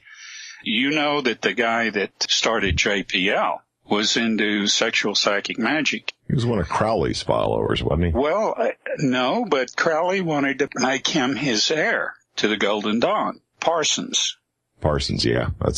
Parsons had a buddy that had this ability. And the only way you could describe these people is that they're ungodly. But they were doing things with sexual psychic magic that Crowley never dreamed of.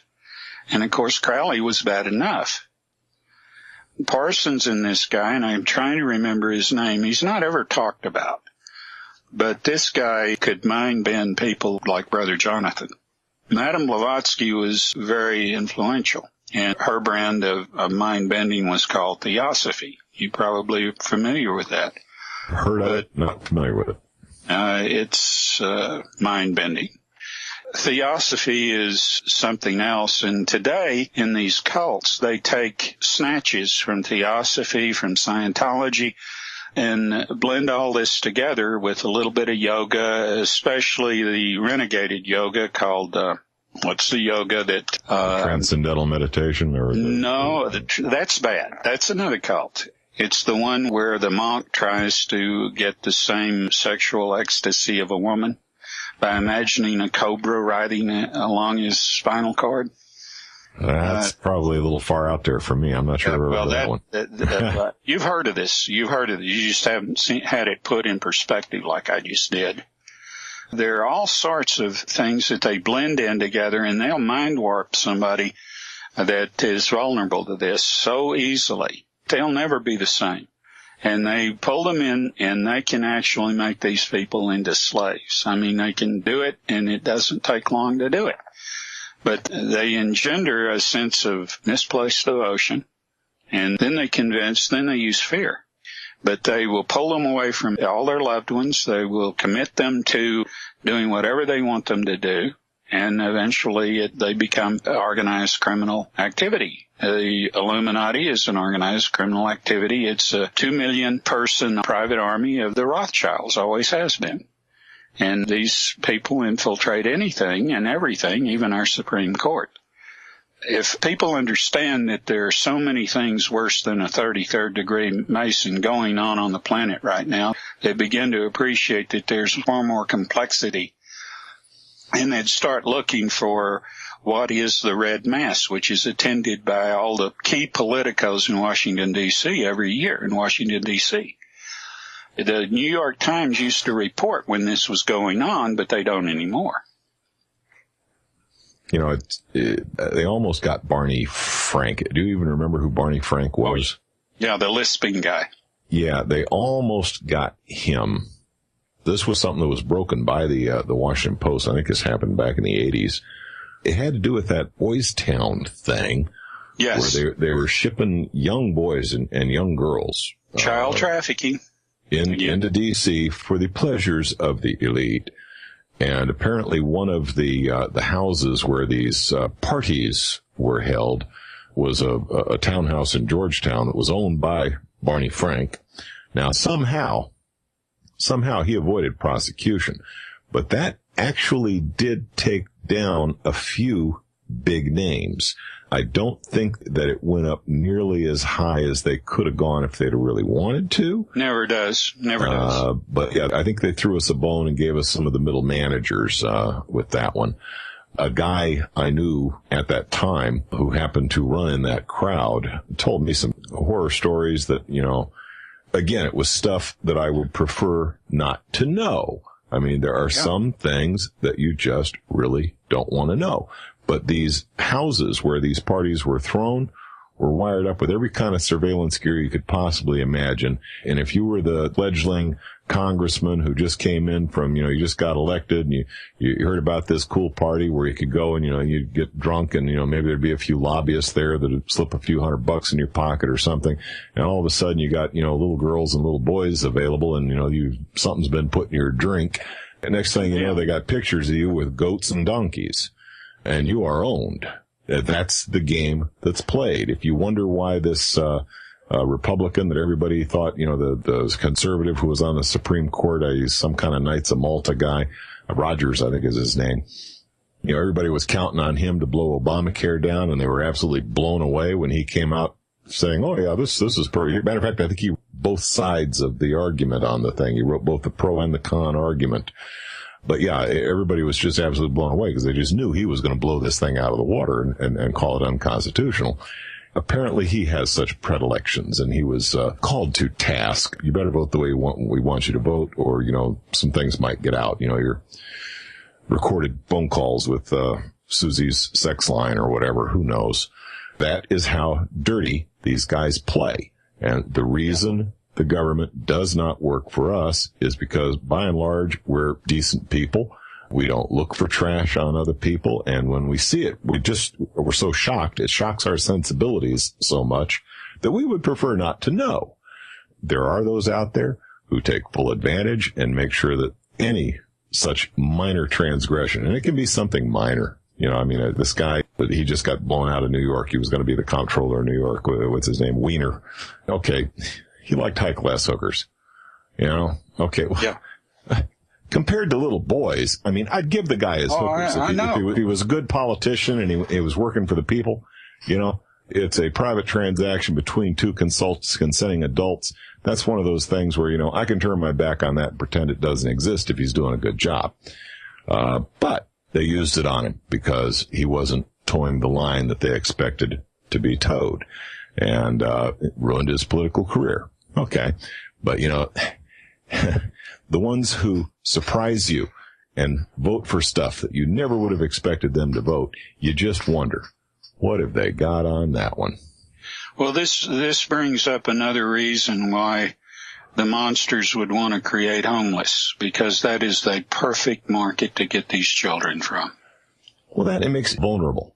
I've got a base of operations here. Okay? Now, that is both a benefit and it's a hindrance. It makes me afraid to lose my base of operations. So if I was threatened with the loss of my base of operations, I might do something that I might not otherwise do to try and keep it. Yeah. Now, if I no longer had my base of operations, that would be a shame, because I would not have access to all of my various conveniences. But to some degree, there is a certain amount of freedom associated with that. And that now I am free to do whatever I damn well please. And if I wish to, extract vengeance on those who took away my base of operations, at that point I got nothing to lose. I think Gerald Celente said it best. When people have nothing left to lose, they lose it. And, yeah, I can see both sides of that coin. Don't get me wrong. I'm not going to purposely become homeless just to see what it's like. I know what it's like. It's not real comfortable. I know, but if you're not materialistic enough, they can get no handle on you. They can't corrupt you. They have tried on me repeatedly over my life. And the last time they shared with me something that told me that the offer was genuine, I didn't actually believe it, because it looked like one of these email hoaxes. And then they sent me a picture of the Supreme Seven, the 7 justices on the Supreme Court that are Illuminati, to try to entice me by showing me how far and how entrenched the Illuminati's influence was. They thought that would make it just so appealing to me. Well, it just did the opposite. And, of course, they had a rider on it that I wouldn't show it to anybody and all that. Well, that's the first thing I did, was share it. Safer if you do. We've all been tempted. I mean, I had keys to the executive washroom and a secretary and corner office and all that good stuff. And I did a lot of things during that period that made my teeth itch. But I had a line. That I would not cross. And the people who run these big corporations, they'll use incrementalism on somebody like me. They knew I have never heard it called that before. They knew I had a line in the sand, because every time they would ask me to do something that made my teeth itch, I would look my boss right in the eye. And I said, that is real close to crossing my line. And he'd shake his head and he'd say, yeah, I know, but it's got to be done. And you're the only one who can do it. And I'd say, okay, I took the man's paycheck. This is why they call it work. And I would do the dirty deed. And he'd ask me to do something that was just a little bit closer to the line, and they'd step right up to the line. And, eventually they came to me and they wanted me to do some stuff that was just outrageous. And I looked at my boss and I said, that's it. You crossed the line. I cannot do that. Now, it's on you. I serve at your pleasure. I can pack my desk up and be out of here within 20 minutes. And he said, pack your stuff. And I was out of there. I walked away from a $250,000 a year job.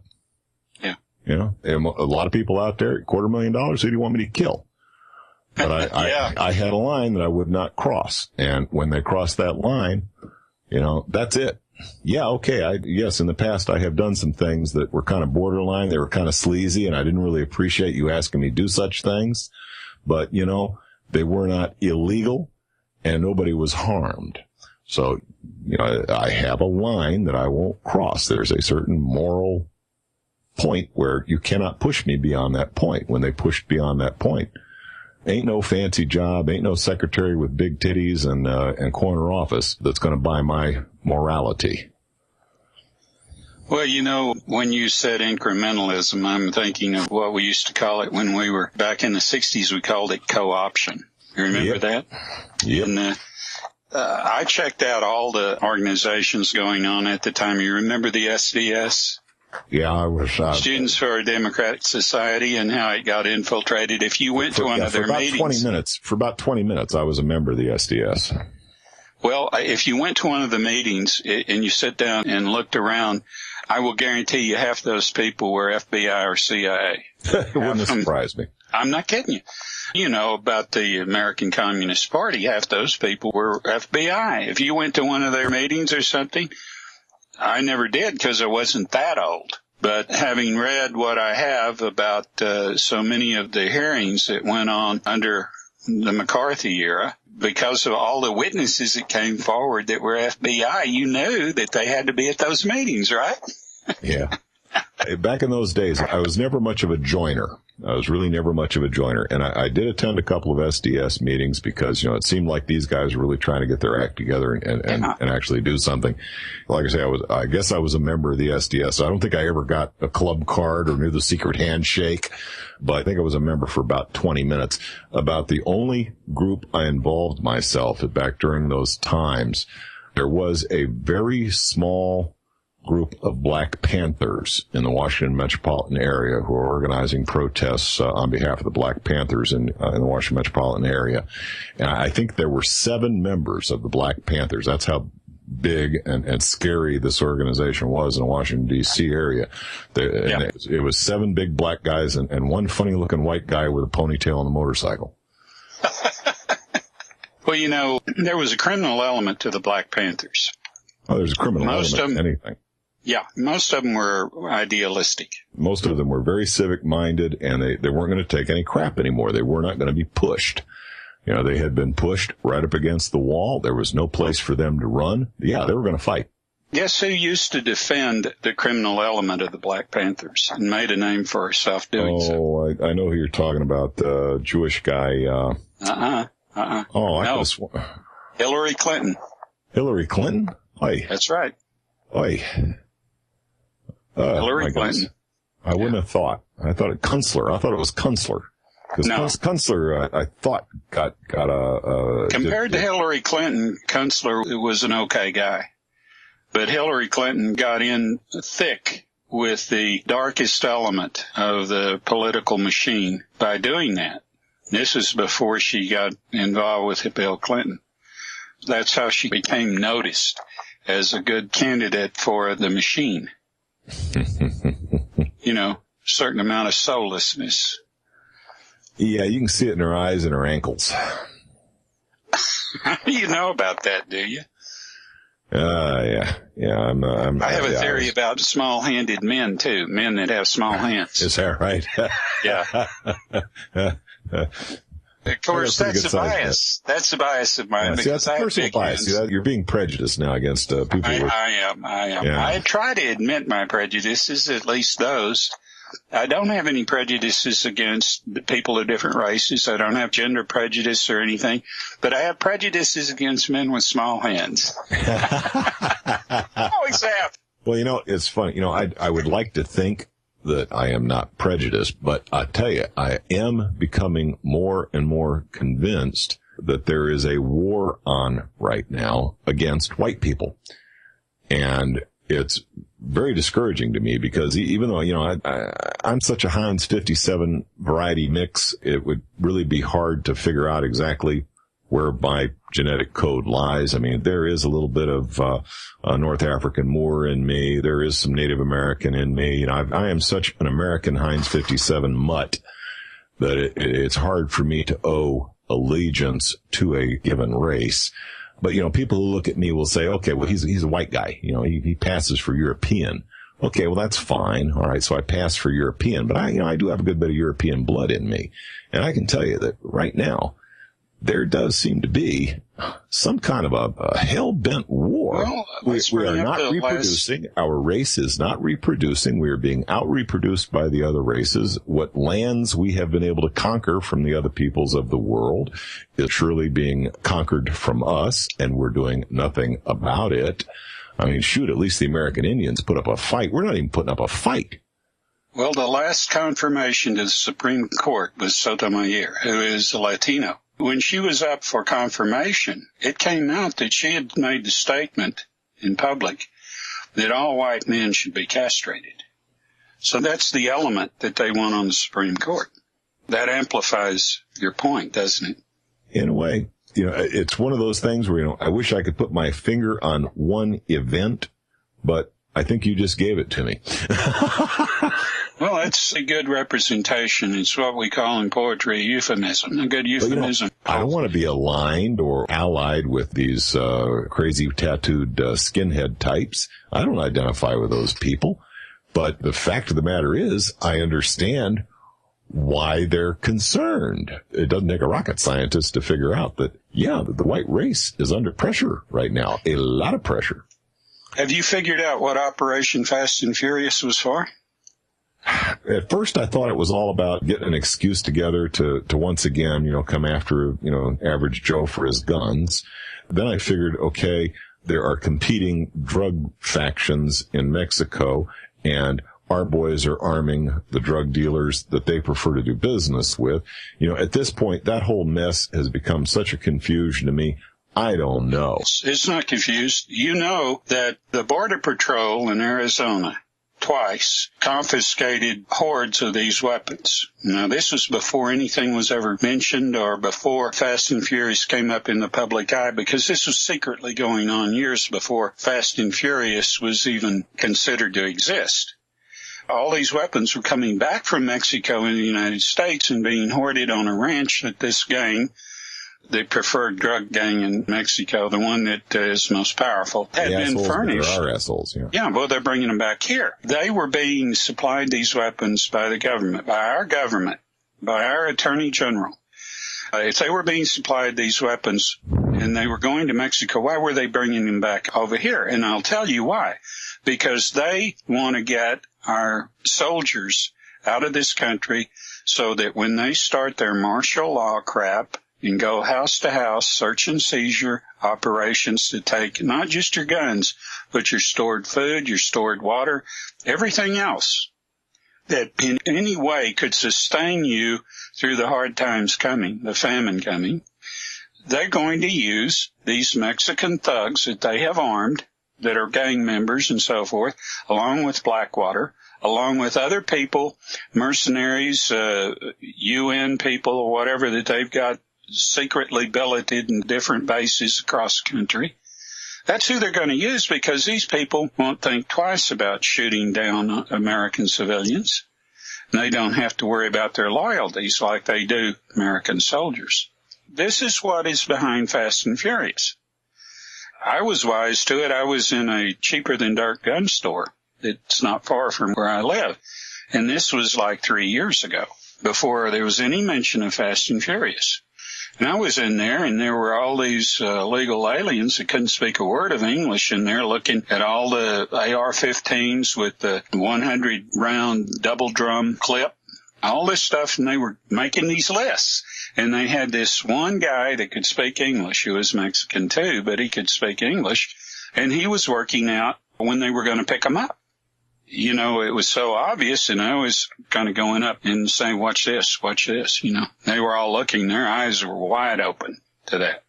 Because that was just patently illegal, but they were doing it, weren't they? And of course, I'll bet you that guy was either under that program, or he was DEA or ATF. They work for the other side. They don't work for the American people. They'll take your guns in a heartbeat, whether you have them legally or not. And they will frame you. They will do anything. I know people that have been selling their guns at gun shows and stuff, that they come in, and just because they can confiscate them without any grounds and arrest these people without any grounds and get away with it and intimidate everybody else that is sitting there watching, they do it. But they don't do it as much at the big gun shows like one in Tulsa that they have every year, because people are getting fed up with that stuff. They're liable to get their brains beat out. When it comes right down to it, I don't think anybody in the United States really wants to have to go to war against their government. Take them on in a head-on assault. I don't think you're going to make it. Now, if it's got to come down to it, if it just has to come down to it, and there ain't no other way, I'm thinking black pajamas, straw hat, and a bicycle. I think I'd do the Viet Cong bit, because, those boys knew how to put up a sustained resistance against a superior force. There are lessons out for those who, just you can carry see any other way. You can carry 300 pounds of rock on a bicycle. Yep. There is a method to the madness for those who just, want to throw their hands up and say, oh, there ain't no way. Yeah, the United States has had its ass kicked before. Well, little bitty guys in pajamas with bicycles. They have anticipated that. That's why all the national parks in this country are under the administration of the UN. Because they don't want us to have any hinterland by which we could form an effective opposition and practice guerrilla warfare on their treasonous asses. They don't have the storm sewers yet. No. Well, the thing is, if you sustain the resistance very long, what do snakes do? If you pick up a rock and sun hits them, what do they do?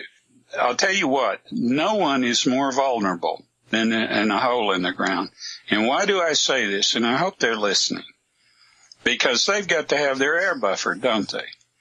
That air buffering system has to be open, doesn't it? Not anymore. They can actually recycle their air now. The Russians perfected that technology about 20 years ago, and I'm sure that the Americans have done it. That's only good for a limited amount of time, and they need more than a limited amount of time to survive. And they'll find a calcium carbonate deposit under there. Boys, the terrible thing is I know some terrible things. Oh, God, I know some terrible things. And sometimes it scares me, the things I know. I keep wondering, if this nation ever degenerates to a scenario kind of like what was depicted in Mad Max. I know what I'm going to be doing. I'm going to be that midget down in the pig poop making methane because, I know too many things. But, an outcropping of calcium carbonate, I will get you all the oxygen you need to breathe. Plenty. Yeah. It's too easy to do. Calcium carbonate, urinate on it. You got oxygen.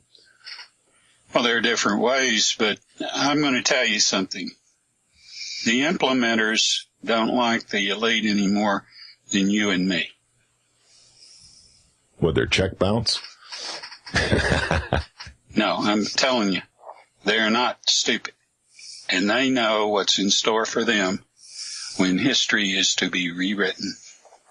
And so I'm telling you that the elite haven't caught on to that. Half of the elite already believe some myths that just aren't true. And they're fed that by their so-called captains and lieutenants who don't like them any more than you and I like them. So you think they might be being set up?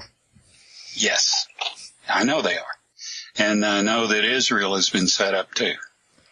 Israel's got to fall. I mean, there's no way those boys can survive. If they make their peace with the Palestinians and in that Gaza ghetto, that Warsaw ghetto that they have in Gaza. It'll never happen. It'll never happen. No, it won't. The Israelis have become their own worst nightmare. You got it. They have. They're not going to let go of that. They are not going to let go of that. They think they're in the right. When you're a tiny little target, you better treat your neighbors better than they do. And I'll tell you, I know some things that I just don't want to share with them because I don't like them that much. But they are a lot more vulnerable than they know. James, I don't know about you. It's 1 o'clock in the morning here, man. I'm getting tired. Well, gentlemen, it was my pleasure to have had a show with you, Gary. My pleasure to have met you, and I enjoyed it very much. We covered a lot of ground. We really did cover a lot of ground. I want to thank you, James, for hosting this. And Gary, I want to thank you for being here. And I think we ought to do these a little more often, James. Well, it was improvised, and I thank you for the opportunity because this is a very important issue to bring up. And I hope people get on it and let us know what they find out. And if we do any follow-up on this, they can report to you what they find out. And maybe we can even have somebody on the show that can vouch or verify for something that we brought up about these disappearing homeless. This is a concern we need to all share because we could be next. We could be homeless next. And thanks to all the listeners, because without you, we wouldn't have a reason to be here. We'd be sitting here talking. That's right. The listeners make it. You're listening to Wolf Spirit Radio.